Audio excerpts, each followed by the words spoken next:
Manifestation के simple process को समझना चाहते हैं और अपनी लाइफ में इम्प्लीमेंट करना चाहते हैं तो subscribe to Amit Kumar podcast. जो ये शब्द हैं, एक तो शब्द होता है कि हम दूसरों से कैसे बात कर रहे हैं, जी जी जी, उससे आई एम श्योर आपकी लाइफ पर भी इम्पैक्ट पड़ता है और उसकी जिंदगी पर भी डेफिनेटली पड़ता है, बहुत पड़ता है ना। इसके साथ साथ एक और जो सेकंड पार्ट आता है, आप खुद से क्या बात कर रहे हो। बिल्कुल ठीक है, तो इन दोनों के बारे में मैं एक एक करके बात करना चाहता हूँ, बिकॉज बिल्कुल बहुत महत्वपूर्ण है। क्योंकि अगर लोग ये नहीं समझेंगे ना, क्योंकि मुझे ऐसा लगता है कि दिन का चाहे 10% ही सही है, 20% तो हम दूसरों से बात कर रहे हैं, बिल्कुल है, और 70-80% तो हम खुद से बात कर रहे हैं। जब चुप है तब भी खुद से ही बात बिल्कुल कर रहे हैं। बात कर रहे हैं। तो दोनों चीजें बड़ी इंपॉर्टेंट है। तो व्हाट डू यू थिंक कि कैसे इसको, मतलब कितना कितना गंभीर है ये, अगर ये नेगेटिव, पॉजिटिव की जगह नेगेटिव है, हाँ जी, और कितना इसको कैसे पलटा जा सकता है, कैसे रिवर्स किया जा सकता है। ये क्वेश्चन बहुत मुझे अच्छा ये लगा। आपने समस्या तो पूछी पर साथ के साथ सॉल्यूशन भी पूछ लिया। नहीं तो 90% में मैं देखता हूँ समस्या पे तो बात हो गई। चलिए हम दोनों विषयों पे बात करते हैं। ठीक है, सबसे पहले बात करता हूँ सर, ये तो आपने बिल्कुल सही कहा कि हमारी जो सेल्फ टॉक होती है, हाँ, वो 90% नेगेटिव होती है। करेक्ट। मैं तो ये कहता हूँ सर कि इवन हमारी प्रार्थनाएं भी नेगेटिव हैं। आप कभी गौर करिएगा, नया बिजनेस शुरू किया है और हाथ जोड़ के प्रार्थना क्या कर रहे हैं, हे भगवान मुझे लॉस ना हो जाए। ये प्रार्थना ऐसे भी तो हो सकती थी, मेरा फायदा हो। हम कार से कहीं जा रहे हैं, भगवान हमारा एक्सीडेंट ना हो जाए, लिफ्ट में बैठे लिफ्ट खराब ना हो जाए, गाड़ी में गए एक्सीडेंट ना हो जाए, एग्जाम देने गए मैं फेल ना हो जाऊं। और मैं हमेशा लोगों से कहता हूं कि ब्रह्मांड को, यूनिवर्स को ना सुनता ही नहीं है। भगवान तो नेगेटिव सुनता ही नहीं ना। सही, बिल्कुल सही बात। मैं 10 सेकंड में सिद्ध करके बताता हूं, मैं आपके साथ ही करता हूं सर। आप 10 सेकंड के लिए अपनी आंखें बंद कीजिएगा सर, और बंदर के बारे में मत सोचिए। तो आपने बंदर के बारे में तो नहीं सोचा होगा सर? बिल्कुल सोचा, लेकिन मैंने तो कहा था बंदर के बारे में मत सोचिए। अगर मैं आपसे कहूं कि अपने घर के बारे में मत सोचिए, मैं तो मत कह रहा हूं ना, पर ना नाम की तो इस धरती पे, पृथ्वी पे कोई चीज नहीं होती। अब उन प्रार्थनाओं को रिपीट करते हैं वापस, मेरा एक्सीडेंट ना हो जाए। भगवान को क्या सुना, मेरा एक्सीडेंट हो जाए। 2 चीजें और बताऊं सर मैं आपको। मैं एक सेशन में ये कह रहा था, पहले इस टॉक को कंप्लीट कर लेते हैं, कि भगवान को इस बात से कोई लेना देना नहीं आप चाह क्या रहे हैं। भगवान को सिर्फ 2 चीजों से लेना देना है, कि आप सोच क्या रहे हैं प्लस आप बोल क्या रहे हैं।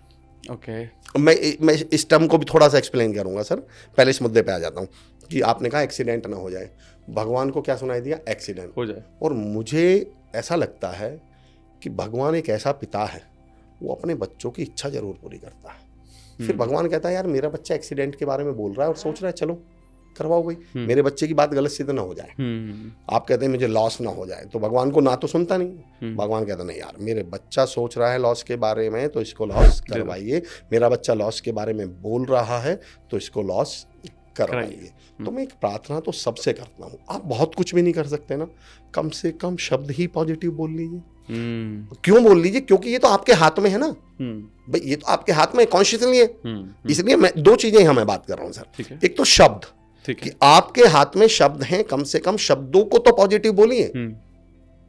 और जब आप दूसरों से नेगेटिव बात करें तो बिल्कुल मत कर दीजिए, दूसरों से भी मत कीजिए। उसका कारण बताता हूं सर। अभी आपने कहा नेगेटिव तो बात ही मत कीजिए, उसका कारण बताता हूं। आपके मुंह के, मेरे मुंह के सबसे ज्यादा करीब मेरे खुद के कान हैं। मेरी बात को आप तक पहुंचने के लिए 6 फीट चलना पड़ेगा, मेरी बात को मुझ तक पहुंचने के लिए 6 इंच चलना पड़ेगा। अगर मैं नेगेटिव बोल रहा हूं तो सामने वाले के बाद में पहुंचेगी, पहले कहां पहुंच जाएगी, आपके पास, मेरे पास पहुंच जाएगी। और हम इस बात को समझते ही नहीं। ये तो कॉन्शियसली आप पॉजिटिव बोल। अच्छा, लोगों की शिकायत क्या, जैसे मेरे बारे में लोग, कोई मुझसे पूछ ले सर, एक वर्ड है मेरे साथ जो कनेक्टेड है, शानदार। कोई मुझसे पूछ ले अमर भाई कैसे हो, तो मैं कहता हूँ शानदार। तो वो कहते हैं कि आप हमेशा शानदार ही रहते हैं। तो मुझसे किसी ने एक सवाल पूछा था कि और अमर भाई कैसा चल रहा है, मजे आ रहे हैं? तो मैंने कहा यार आ तो नहीं रहे, पर ले रहा हूँ। वो बोला मतलब? मैंने कहा कब आएंगे मजे? तुम्हें किसने गलतफहमी में डाल दिया कि मजे आएंगे? मजे आते थोड़ी हैं, मजे लिए जाते हैं। मैं कहता हूँ शानदार बोलो, मैं कहता हूँ लाजवाब बोलो I am on the top of the world. तो लोग बोलते हैं सर जब हमें हैं ही नहीं तो क्यों बोलें? तो मैं हमेशा कहता हूँ don't speak what you are, speak what you seek. Correct, वो बोलिए। आप अभी भगवान आपके सामने आ जाए तो आप उससे वो मांगेंगे जो आपके पास ऑलरेडी है। तो ये थ्योरी समझ में नहीं आई मेरे तो। और मैं ये कहता हूं आप बोलना शुरू कर दीजिए, आप होना शुरू हो जाए।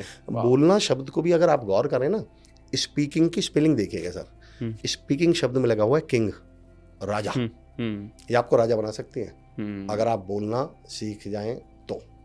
अफसोस इस बात का, मैं तो लोगों से बोलता भी हूँ कि आदि ना बोल सके तो अंत बोलेंगे। ऐसा नहीं है कि हम लोग बोलते नहीं, बोलते तो हैं, पर वो वाला बोलते हैं जो हमें राजा से रंक बना देता है। आदि ना बोल सके तो अंत बोलेंगे, शब्द चुप रहे तो हलंत बोलेंगे। अजीब लोग हैं, चुप रहते हैं वक्त पर, और जहाँ ना बोलना हो वहाँ तुरंत बोलेंगे। हर वो बात बोलेंगे जो हमें बोलनी ही नहीं है, नेगेटिव हमें बोलना ही नहीं था, हमें नकारात्मक शब्दों का। और सर, आपके पॉडकास्ट पे एक इतनी बड़ी बात, इतना महत्वपूर्ण मैं पॉइंट कहना चाह रहा हूं कि दुनिया इधर की उधर हो जाए, पर कभी भी इज एम आर के साथ नेगेटिव इमोशन बोल मत दीजिएगा। मैं इस बात को फिर एक्सप्लेन कर रहा हूं। कभी भी हिंदी में अगर बात कहूं तो हूं और है, और अगर मैं इंग्लिश में कहूं तो इज एम आर के साथ कभी भी नेगेटिव इमोशन बोल ही मत दीजिएगा। क्यों? It becomes permanent. जैसे आई एम अमर चौधरी, कब तक हूं सर? हमेशा। हमेशा के लिए। हमेशा रहेंगे। आई एम अ मेल, हमेशा रहेंगे। यू आर रमेश सर, कब तक? हमेशा। तो जो आपने इजएमआर के साथ बोल दिया वो आप हमेशा परमानेंट है। मैं अपने बेटे का पिता हूँ, कब तक? हमेशा। मैं अपने पापा का बेटा हूँ, कब तक? हमेशा। अब अगला सेंटेंस सुनिए, आई एम अ पेशेंट, कब तक? सारी जिंदगी। आई एम डिप्रेस्ड, कब तक? सारी जिंदगी।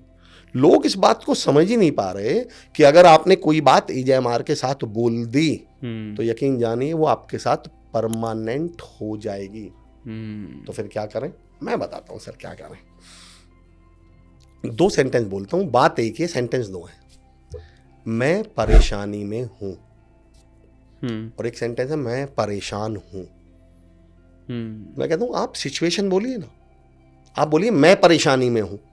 ओके। उसका क्या लॉजिक है? अगर मैं आपसे कहूं कि मैं इस कमरे में हूं तो 1 घंटे बाद मैं कहाँ होऊंगा? कमरे के बाहर भी हो सकते हो। बाहर भी हो सकता हूं, अभी भी चाहूं तो अभी भी बाहर हो सकता हूं। बिल्कुल, हाँ। पर अगर मैं बोल दूं मैं ही कमरा हूं तो हाँ, ओके। तो कमरा तो कभी कमरे से बाहर होगा नहीं। बिल्कुल नहीं होगा। तो जब आप कहते हैं मैं परेशानी में हूं तो आपने एक ऑप्शन छोड़ा है, एक आपने गैप दिया है कि भाई मैं परेशानी से निकल जाऊंगा। पर जब आपने बोल दिया मैं परेशान हूं तो आपने तो अपनी पर्सनल, यानी मैं अमर हूं, मैं डॉक्टर हूं, मैं मोटिवेशनल स्पीकर हूं, मैं समर का पापा हूं, तो मैं तो परमानेंट हूं। तो मैं परेशान हूं तो मैं तो अब परमानेंट ही हो गया। आपने ऑप्शन तो छोड़ा ही नहीं है। एक जनाब मुझे मिले और मैंने पूछा क्या हाल चाल है? बोले अमर भाई बस क्या बताऊं, बहुत बुरे वक्त से गुजर रहा हूं। मैंने कहा बधाई हो। बोले यार अमर भाई मैं कह रहा हूं कि मैं बुरे वक्त से गुजर रहा हूं, आप कह रहे हैं बधाई हो। मैंने कहा मुबारक हो, आपने बोला मैं बुरे वक्त से गुजर रहा हूँ, मतलब निकल जाओगे कुछ देर बाद। रोना तो उनका है जो आलती पालती मार के बैठे हुए हैं, समस्या तो उनके जिन्होंने तंबू गाड़ दिए। और ये सिर्फ और सिर्फ शब्दों से ही तय हो जाता है।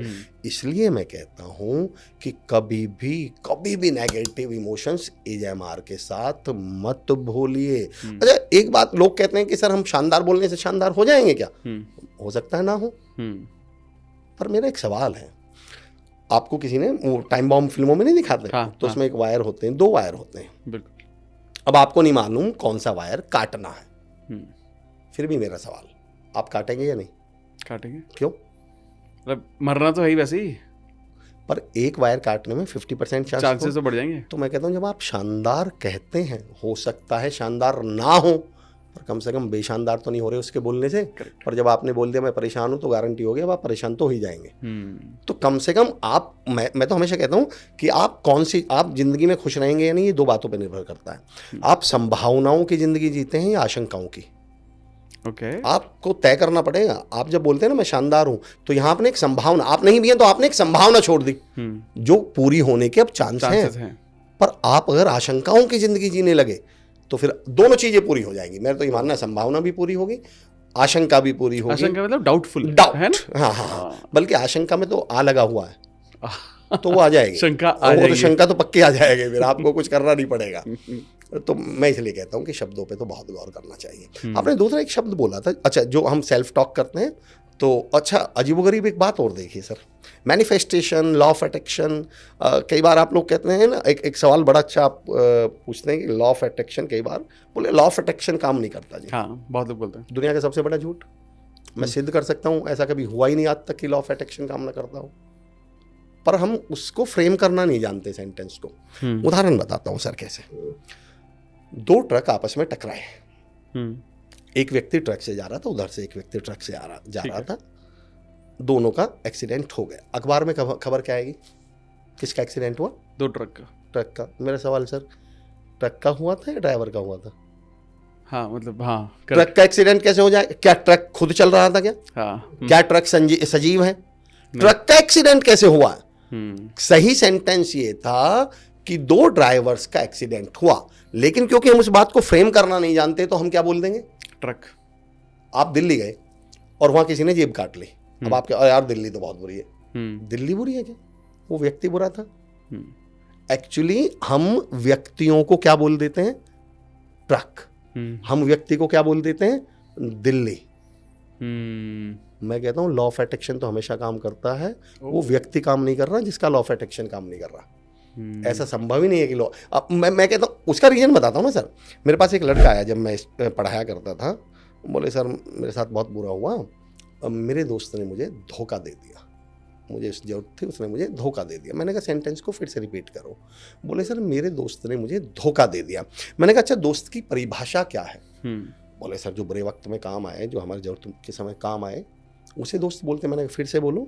बोले सर जो बुरे वक्त में काम आए उसे दोस्त बोलते हैं। मैंने कहा फिर से बोलो। मैंने बोला सर जो बुरे वक्त में काम आए, और मैं कहीं रुको, और तुम कह रहे हो उस व्यक्ति बुरे वक्त में तुम्हारे काम नहीं आया, तो दोस्त कहाँ था? सेंटेंस को ऐसे बोलो कि एक व्यक्ति ने मुझे धोखा दे दिया जिसे मैं दोस्त समझ रहा था। आपको एक एक्टिविटी ने काम नहीं किया जिसे आप लॉ ऑफ अट्रैक्शन समझ रहे थे, वो लॉ ऑफ अट्रैक्शन नहीं थी, क्योंकि लॉ ऑफ अट्रैक्शन होने का नियम ही पहला क्या है? जो अट्रैक्ट कर जाए वो लॉ ऑफ अट्रैक्शन है। जिसने किया ही नहीं वो लॉ ऑफ अट्रैक्शन है ही नहीं। और किया क्यों नहीं? क्योंकि गाड़ी आप चला रहे थे। लॉ ऑफ अट्रैक्शन तो कार है। ये मत कहिए कि कार ने एक्सीडेंट कर दिया, ये बोलिए कि एक्सीडेंट तो आपने किया है। तो एक्चुअली हमें लगता है कि लॉ ऑफ अट्रैक्शन ने काम नहीं किया, पर ऐसा संभव ही नहीं है कि लॉ ऑफ अट्रैक्शन काम ना करे। इसका मतलब उस व्यक्ति ने काम नहीं किया जिसके लॉ ऑफ अट्रैक्शन ने काम ना किया हो। अब जिस तरह से आपने सारा सब चीज़ें बताई, जो वर्ड्स, मैं बहुत हैरान हूँ इस बात को समझ के कि कोई वर्ड्स को, कोई शब्दों को इतना डिटेल में कैसे स्टडी कर सकता है। और मैं आपको बता सकता हूँ, मैं फैन हूँ आपका आज से। You got a new fan. मुझे ऐसा लगता है सर, मेरे लिए तो पॉडकास्ट आई वुड से कि मतलब हो गया मेरे तो कामयाब। नहीं सच में सर, किसी भी इंसान से मैंने शब्दों के ऊपर इतना डिटेल में बात शायद की भी नहीं, और मैंने शायद सुनी नहीं जितना प्यारा आपने इसको बोला है। And I am sure about it कि मेरे जैसे, क्योंकि जो भी सुन रहा है वो मेरे जैसे ही लोग हैं जी, है ना। और वो मेरी भी साइकोलॉजी समझते हैं, हमारी जो ऑडियंस है वो समझते हैं कि मैं क्या बात करता हूँ, कैसे बात करता हूँ। और अगर मेरे को इतना सीखने को मिल रहा है, समझने को मिल रहा है, तो मैं बता सकता हूँ कि बहुत सारे लोगों की ज़िंदगी ऑलरेडी बदल चुकी है अब तक के पॉडकास्ट में जितना सुना है इन्होंने। हमें सर मैं बहुत आभार करता हूँ, उसका कारण भी बताता हूँ। ये सारी बातें सर मैं कह भी इसलिए पाया कि मैंने आपकी जो स्टाइल है, आप ना नए आइडियाज को, जैसे आप लॉ ऑफ अट्रैक्शन के, मैं समझता हूँ, मैं आपसे बेहतर नहीं मानता, लेकिन जब एक माइंड सेट हो जाता है तो उससे बाहर नहीं सुनते लोग। पर मैंने आपको हमेशा देखा है कि आप नए आइडियाज को वेलकम करते हैं, नए विचार। और जो हमारी ऑडियंस है, मैं देखता हूँ उनको सर, मैं क्योंकि मैं आपके पॉडकास्ट तो काफ़ी समय से देखता ही हूँ। हम तो मतलब आप तो कह रहे हैं कि आप आज से फ़ैन हैं, हम तो बहुत समय से आपके फ़ैन हैं। तो मुद्दा ये है कि सर, तो मैं ये समझता हूँ कि ये ऑडियंस वो नहीं है जो एक माइंड सेट को लेकर बैठ गई, अब कोई नया बोलेगा तो उसको कह रहे नहीं ये क्या बोल रहे हैं आप, नहीं, वो कहते हैं यार ये क्या बोल रहे हैं, और ये तो नई चीज़ बता दी हमें। भैया अब लॉ ऑफ, हम जो कह रहे थे कि लॉ ऑफ अट्रैक्शन है, अब उसको आप लॉ ऑफ अट्रैक्शन के साथ साथ लॉ ऑफ अट्रैक्शन भी कर लीजिए, तो उन्हें लगेगा हाँ यार ये तो पहला ही बटन गलत लगाया हुआ था हमने। तो हम उस पहले बटन पे ही काम करेंगे सर आज। अमेजिंग सर, बहुत बहुत सुंदर। अगर आपको पॉडकास्ट की ये क्लिप बहुत अच्छी लगी तो आप यहाँ से इसके कंप्लीट पॉडकास्ट को भी देख सकते हैं। इसके साथ साथ आप अपना सपोर्ट बनाए रखें, चैनल को सब्सक्राइब जरूर कर दें। Thank you so much.